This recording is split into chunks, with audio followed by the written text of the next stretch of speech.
Vous écoutez Les Éclaireurs de Dialogue, le podcast de la librairie Dialogue à Brest. Je suis Laurence, bienvenue à vous. Deuxième épisode de notre podcast avec Cécile Coulon. Après avoir exploré son chemin vers l'écriture et les fondements de son œuvre romanesque, nous plongeons à présent dans son parcours poétique. Dans cet épisode, Cécile Coulon nous raconte comment la poésie est devenue pour elle une nécessité quotidienne et comment, après des années de séparation claire entre œuvre romanesque et œuvre poétique, elle a finalement fait se rencontrer ces deux mondes dans son dernier roman, La langue des choses cachées. Un conte initiatique sur la transmission et la transgression qui pose des questions fondamentales et actuelles. Que peut-on faire des non-dits ? Faut-il les briser ? Et peut-on les réparer ? Une conversation riche au fil de laquelle Cécile Coulon nous parle aussi d'autres auteurs et autrices, celles et ceux qui l'ont marquée et influencée, et nous livre plusieurs conseils de lecture. Mais pour commencer, reprenons le fil du précédent épisode, à la découverte du chemin poétique de Cécile Coulon. Oh là là, c'était un long chemin. Ce qui s'est passé, c'est que j'ai commencé à écrire des poèmes comme beaucoup de gens très tôt, et c'était très mauvais. Et en 2012, j'ai proposé à mon éditrice, donc à Viviane Ami à l'époque, un recueil de poèmes qui s'appelait, je me souviens encore, Les dos d'éléphant. Et elle m'avait dit, mon éditrice, d'une part, je ne le publierai pas, d'autre part, personne ne les publiera, et si c'est publié, ça ne veut pas dire que ce sera lu. Parce que la poésie, et c'était vrai pour le coup en 2012, la poésie, c'est une niche en librairie, c'est une niche en édition, donc concentre-toi sur les romans, et puis, mais continue d'écrire des poèmes. Et donc, à ce moment-là, je me suis inscrite sur Facebook pour les mettre en ligne. Et en fait, de 2012 jusqu'à 2018, j'ai publié, je pense, vraiment toutes les semaines des poèmes. Et puis la communauté en ligne, alors avec aussi les romans, cette communauté a grandi. Et un jour, il y a un éditeur, qui est donc un éditeur du Castor Astral, qui m'a dit, voilà, nous, ça nous intéresse. Donc, est-ce que vous voudriez publier en papier ? J'ai dit oui, parce que pour moi, c'était un peu, ça y est, ça intéresse quelqu'un. Et puis les ronces ont paru, et ça a été une espèce de chemin assez incroyable, parce que on m'avait dit, voilà, si tu vends 1000 exemplaires d'un recueil de poèmes, déjà, c'est fou. En France, la moyenne, c'est 300 exemplaires. 1000, ce sera fou. Et en fait, on a vu petit à petit... Alors, en plus, j'avais fait une tournée avec un musicien et une comédienne pour pouvoir justement porter ce livre. Donc, on a vu qu'il y avait des réimpressions, que ça marchait. Et le prix Apollinaire... Avant le prix Apollinaire, il y avait le prix de la SGDL, de la Société des gens de lettres, en poésie. Puis, il y a eu le prix Apollinaire, et là, ça a été quelque chose de fou. Ça n'a pas été agréable. Ça a même été très désagréable. À l'époque, il y a beaucoup de gens qui étaient vraiment contre le fait que ce soit moi qui reçoive ce prix. Donc, il y a eu pas mal d'articles en ligne et en papier, parce que je me faisais un peu harceler aussi en ligne là-dessus. Bon, c'était il y a longtemps, mais c'était un peu difficile. Mais c'est vrai que les ronces ont connu un parcours... ahurissant en poésie. Et donc après, du coup, j'ai continué à publier en ligne. Donc tous les 2 ans, un recueil est sorti à partir de 2018. Et puis, à l'Iconoclaste, mon éditrice qui s'appelait Sophie de Sivry m'a dit, voilà, je vois qu'il se passe quelque chose autour de la poésie. On voudrait monter une collection. Est-ce que ça t'intéresse ? J'ai dit oui, mais pas toute seule. J'ai demandé à un ami qui s'appelle Alexandre Bord, grand connaisseur de la poésie contemporaine, de venir avec moi. Et pendant 4 ans, on a publié 6 recueils de poèmes par an, qui étaient de voix qui venaient à la fois de la musique, du roman, et aussi des primo-poètes et poétesses qui publiaient en ligne, généralement, pour dire, voilà, on est tout à fait capable, d'un point de vue éditorial, de faire autre chose qu'être content à partir de 300 exemplaires. On a envie que la poésie devienne un genre autant lu que le roman, quoi. C'était ça, notre truc, c'était de dire, mais regardez, en fait... c'est pas ce que vous avez appris par cœur à l'école, c'est pas incompréhensible. On est là pour vous, on est là pour ça. On est là pour dire, voilà, on aime lire de la poésie, on aime en écrire, on aime en dire, on aime en parler. Donc faisons un espace, et pendant 4 ans, on a fait cet espace de l'Iconopop où il y avait cette espèce d'incubateur poétique. Votre poésie, elle est quotidienne, elle est intime, c'est peut-être le mode d'expression qui est le plus proche de vous. Elle est narrative aussi. Et ce côté narratif de la poésie, est-ce qu'il fallait s'autoriser à l'explorer ? Oui. En fait, moi, ce côté narratif de la poésie, je l'ai découvert par des auteurs américains.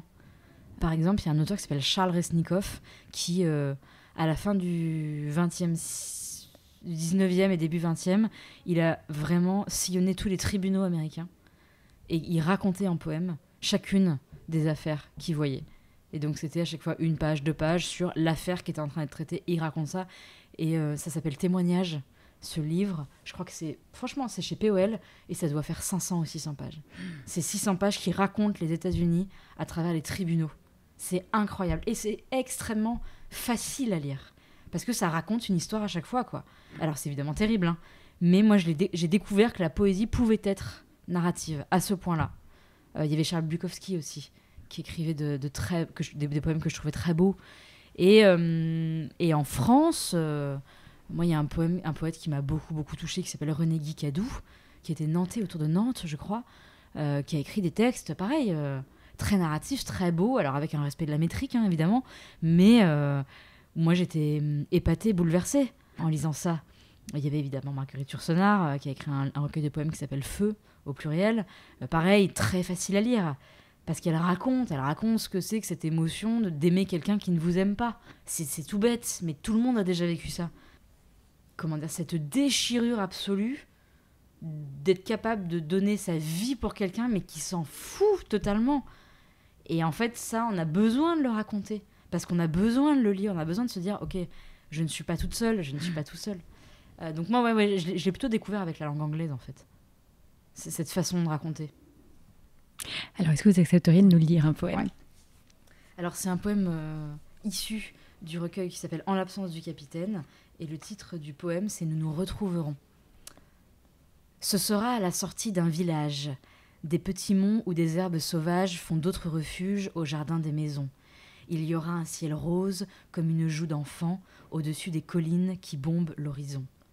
Les lettres seront remises aux boîtes sans serrure. On aura enterré les plus vieux et personne n'oubliera les cheveux gris plus clairs qu'un nuage dans l'azur. Les chiens seront sortis et les vaches rentrées. Et dans la fin du jour, les cloches auront déjà sonné. Nous nous retrouverons dans un endroit paisible où tout est endormi. Le curé dans son église et l'oiseau dans son nid, le pain dans sa niche, la poule sur son œuf, nous cheminerons drapés de grands silences, mais tu sauras quand même le poids de ton absence.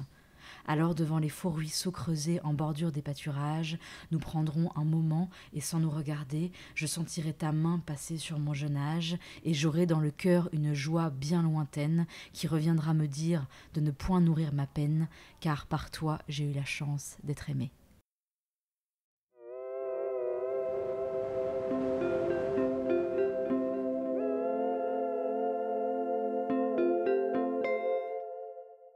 Alors aujourd'hui, vous venez de publier un nouveau livre, La langue des choses cachées, un texte court, proche du conte, à mi-chemin de la littérature et de la poésie. Alors comment la part poétique de ce roman s'est-elle imposée ? Qu'est-ce qui lui a permis d'advenir et de prendre une plus grande place que dans les romans précédents ? Je crois que c'est un livre que j'ai écrit, je venais de passer la trentaine, et je me suis rendu compte que ça faisait 15 ans que je publiais des livres, et je me suis rendu compte que... Tout à l'heure, j'ai utilisé cette expression de faire partie du paysage sans faire partie de la photo. Et j'ai eu la sensation qu'en littérature, je commençais à faire partie du paysage, mais à ne plus faire partie de la photo. Ce qui n'est pas grave. Mais je me suis dit, c'est quand même... je n'ai pas vu ces 15 années passer. Et je n'ai pas senti ce qui était en train de bouger à la fois en moi et à l'extérieur de moi autour de ce que j'écrivais. Et peut-être qu'il y a eu une forme aussi de grande... pas de détresse, mais de grande déception de ma propre écriture, à un moment donné, pendant quelques mois, où je me suis posé la question, là, je me suis dit, c'est comme si je courais toujours à la même allure, alors que j'ai des jambes capables d'aller plus lentement ou plus rapidement, de jouer avec le rythme, et tout d'un coup, je me suis rendu compte qu'en écriture, j'écrivais toujours à la même allure. Et j'avais besoin d'exercer de nouvelles allures, de nouvelles foulées d'écriture. Et je crois que je me suis aussi rendu compte d'une chose assez bête, c'est que jusque-là... la poésie et le romanesque cheminaient côte à côte, que je ne les mélangeais pas, ou très peu. Et je ne sais pas si c'était totalement conscient, mais j'ai voulu faire un livre très court, parce que je n'étais capable que de cela au moment de l'écriture. Et dans ce format-là, je crois que la poésie est venue totalement heurter le roman. Et dire, voilà, en fait, si on veut arrêter de ronronner, et si on veut changer d'allure, il faut qu'on prenne un café ensemble. Il faut qu'on se réconcilie, d'une certaine façon. Et je crois que oui, ce roman-là les a réconciliés. Ouais. La langue des choses cachées, c'est le titre de ce roman. Il s'agit d'un coup de cœur unanime des libraires de dialogue, et nous écoutons tout de suite Laure, libraire au rayon littérature, qui nous en dit quelques mots. Cécile Coulon revient avec un très très très beau texte qui s'apparente plus à un conte qu'à un roman. C'est l'histoire d'un jeune guérisseur qui a le don de comprendre le langage des choses cachées. Un langage qui se lit dans les silences, sous les corps et à l'intérieur des murs. Ce don, il lui vient de sa mère. Elle qui lui a tout appris et montré comment prendre soin de l'autre dans un monde rempli de violence, le laisse pour la première fois seul se rendre dans un village reculé qui se nomme le Fond du Puits. Il s'y rend pour guérir un nourrisson, et cette nuit sera pour lui une initiation autant qu'une transgression. Car en effet, sa mère lui a toujours dit de ne jamais s'écarter de sa mission initiale et de ne laisser aucune trace derrière lui. Sauf que ce jeune guérisseur, le fils, c'est ainsi qu'il est nommé dans l'histoire, sans le besoin de comprendre, de creuser dans le sol pour déterrer les non-dits et les silences, pour faire face à l'injustice. Car plus il creuse, plus il entend les larmes et les cris enfuis de tout un village meurtri par des années et des années de violence masculine, ainsi que par les silences qui ont été mis au-dessus de ces violences. C'est un conte qui plonge le lecteur dans la noirceur de l'âme humaine et derrière lequel se cache aussi une réflexion féministe. Un très beau texte.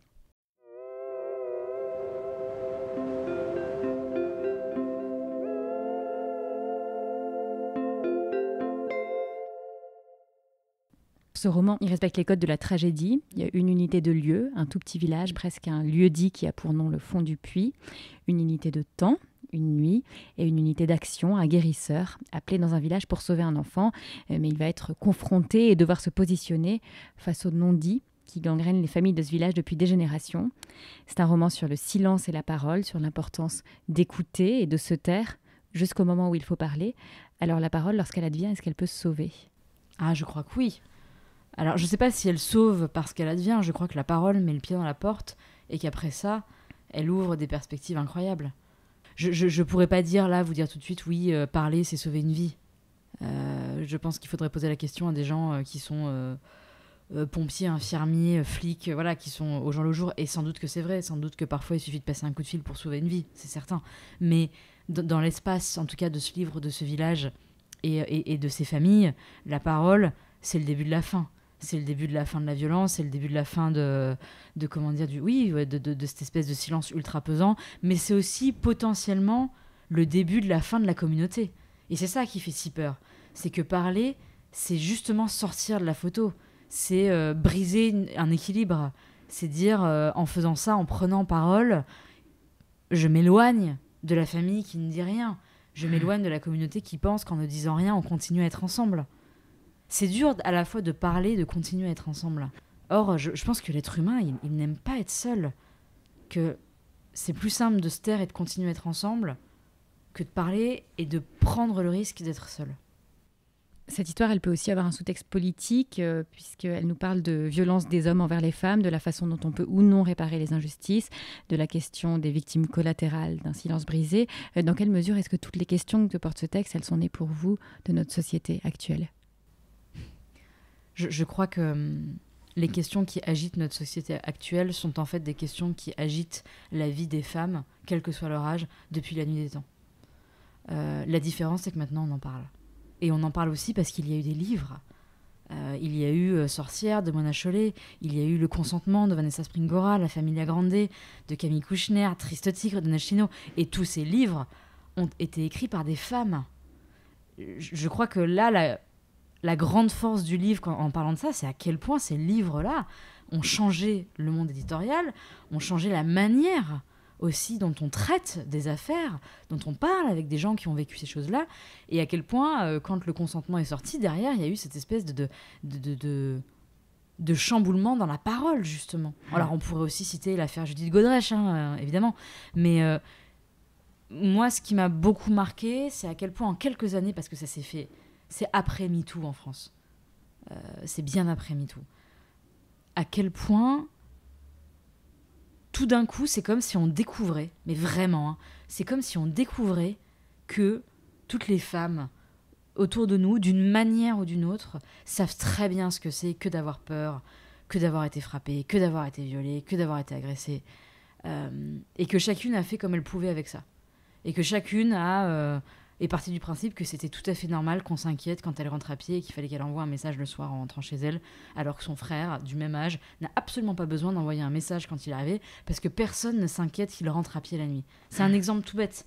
Il n'est pas question d'être violé, agressé, c'est un exemple tout bête. Moi, on m'a toujours dit, mais même encore maintenant, on me dit « Ah, mais quand t'es rentré, quand t'arrives à la maison, tu m'envoies un petit mot pour me dire que t'es bien rentré. » Et je dis « Mais pourquoi vous dites pas ça à mon collègue, ou à mon ami, ou à mon frère ?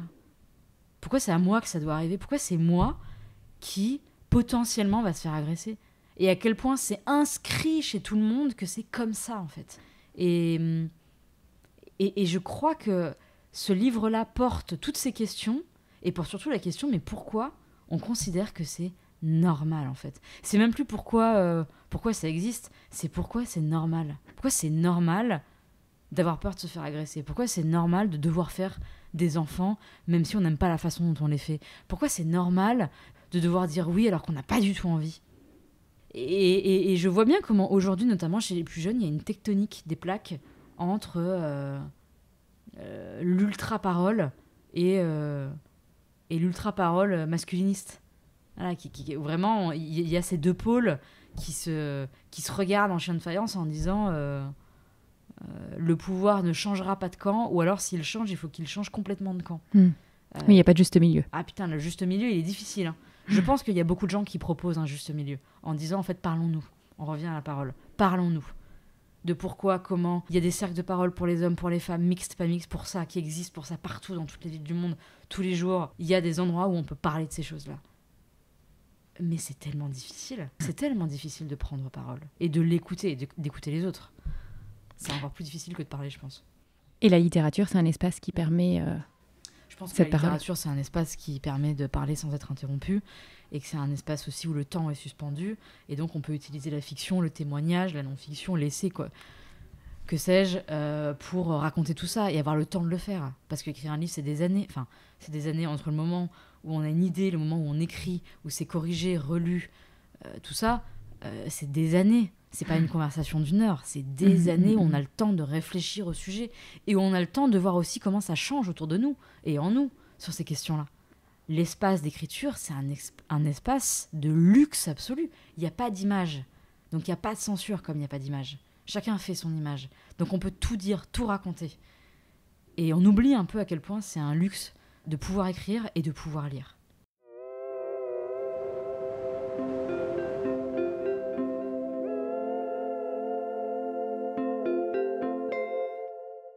Ce livre, c'est aussi l'histoire d'une transmission et d'une transgression, parce que le guérisseur, il n'est pas celui qui est attendu au début du récit.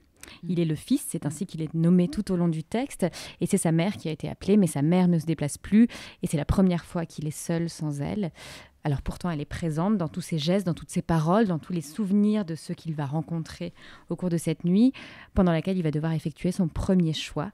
Alors cette question de la transgression, dans quelle mesure est-ce qu'elle était présente de manière consciente dès les prémices du roman ? Ah, la question de la transgression. Ce qui était d'abord omniprésent, c'était une question qui était quand on veut faire différemment de ses parents, est-ce qu'on fait pire ?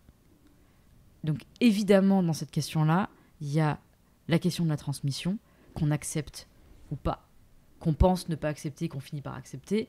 Je suis toujours très touchée par les gens qui essayent de faire absolument à l'encontre de leurs parents différemment et qu'on retrouve 30 ans plus tard avec les mêmes manies, les mêmes mots, le même lieu. Et je me dis, ah ouais, on a beau essayer de s'arracher, on a du mal à se détacher. Et c'est vrai que dans ce livre-là, la question de la transgression est venue parce que c'était un texte de transmission, parce que c'était un roman d'apprentissage, parce que c'était un rite initiatique, c'est une seule nuit d'un enfant, enfin d'un fils, qui vient pour la première fois sans sa mère. Comme il est pour la première fois sans sa mère, il doit prendre des décisions seul. À partir du moment où on prend une décision seul, on est dans la transgression. On ne transgresse jamais à plusieurs. Le principe de la transgression, c'est qu'on est seul avec soi-même et qu'on prend une décision qui n'appartient qu'à nous.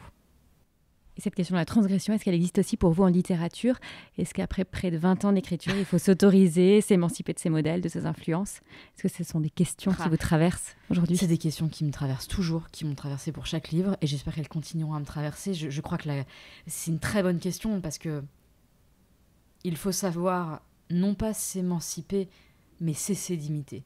C'est-à-dire tout simplement, je crois, dire oui, je suis emportée et j'aime passionnément telle langue, telle personne, tel auteur ou autrice, mais il ne faut pas que j'essaye de faire la même chose, parce que je sais que j'y arriverai pas. Mais en même temps, je trouve que cet apprentissage-là, et c'est quelque chose que je suis encore en train d'apprendre, parce que moi j'adore Marguerite Yourcenar, j'adore Marie-Hélène Lafon, j'adore Pierre Michon, mais je n'écrirai jamais comme ces personnes. Et heureusement, parce que je sais aussi que si je les aime, c'est parce qu'il est impossible de faire pareil. Ils sont inimitables. Mais c'est vrai que quand j'étais beaucoup plus jeune, j'étais persuadée qu'il fallait faire comme ceux que j'aimais, il fallait faire comme Stephen King. Fallait aller chercher ses structures, ses formulations à lui, jusqu'à ce que je lise le texte qu'il a écrit pour les gens qui écrivent, qui s'appelle « Écriture, mémoire d'un métier », où vraiment, c'est un manuel d'écriture où il dit « Je donne des conseils, mais le premier conseil, c'est surtout ne faites pas comme ceux que vous admirez, parce que ça ne fonctionnera pas. » Mais ça s'apprend, je suis encore en train de l'apprendre. Est-ce que pour terminer, vous accepteriez de nous parler de quelques livres, anciens ou récents, qui vous ont marqué, Ouais. ceux que vous gardez près de vous, qu'on peut trouver sur votre table de chevet? Je pense que... je viens de parler de quelques auteurs. Je pense que pour moi, le livre absolu, c'est L'œuvre noire de Marguerite Yourcenar. Et peut-être, pour plus facilement rentrer dans son œuvre à elle, Alexis, ou Le traité du 20 combats, qui est un texte très très court d'une centaine de pages, qui est le premier roman qu'elle a écrit à 23 ans, et qui est une splendeur. C'est une longue lettre d'un homme adressée à sa femme. C'est incroyable. Donc, ce seraient ces deux textes-là d'abord. Et ensuite, un texte très récent qui m'a beaucoup marqué, qui est sorti à la rentrée de janvier, qui s'appelle Rousse, de Denis Infante. Rousse, sous-titré Les beaux habitants de l'univers. Pareil, c'est un texte très court. Et tout le texte est raconté par une renarde. Et la langue est sublime. C'est vraiment, ça m'a beaucoup touché, ce texte-là. Et il y a un texte que j'ai découvert assez récemment, qui a été publié il y a quelques années déjà, mais c'est un texte de Céline Minard, qui s'appelle Bastard Battle, publié chez Tristram, je crois. Et alors ça, c'est incroyable, parce qu'en termes de style, c'est de l'ancien français, avec du manga à l'intérieur. Tout ça sur une histoire moyenâgeuse. Oh, c'est du génie d'écriture. Il faut accepter de rentrer dans cette histoire, il faut accepter de passer la première page. Soit on a passé la première page, et ça devient un livre qu'on garde en tête toute sa vie, soit on n'y arrive pas. Et on le laisse de côté. Mais c'est incroyable. Et puis après, moi, il y a un auteur que j'aimais beaucoup lire chez Verdier qui s'appelle Mathieu Riboulet, qui a écrit des textes. Oh là là là là, c'est du génie. Enfin, c'est d'une beauté pure et il n'y a aucune. J'ai toujours été très émue en lisant ces textes, mais je pense à Avec Bastien, L'amant des morts. Entre les deux, il n'y a rien. Il a écrit aussi un essai sur la lecture, ça s'appelle. Et il est mort il y a quelques années, Mathieu Riboulet maintenant, mais vraiment l'intelligence de l'écriture de ce garçon, la grande intelligence, la grande connaissance du vocabulaire. À chaque fois que j'ouvre un de ses livres, je pense que vraiment, c'est partie de ces livres que j'ai chez moi et que je prends et j'ouvre et je lis une page et je me dis, mais quel bonheur de savoir que cela existe. Voilà. Merci beaucoup. Merci à vous.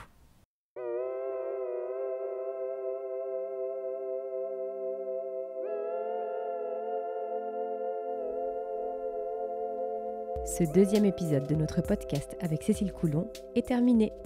Un grand merci à Cécile Coulon et alors pour son conseil de lecture. De très nombreux livres ont été évoqués au cours de cette conversation et peut-être vont-ils rejoindre votre bibliothèque ? J'en place toutes les références en description de ces deux épisodes et vous pouvez bien sûr les retrouver sur notre site internet librairiedialogue.fr et à la librairie. Et si cet épisode vous a plu, on compte sur vous pour le partager et en parler autour de vous. N'hésitez pas non plus à vous abonner pour ne pas manquer les prochains. À très vite et belle lecture d'ici là.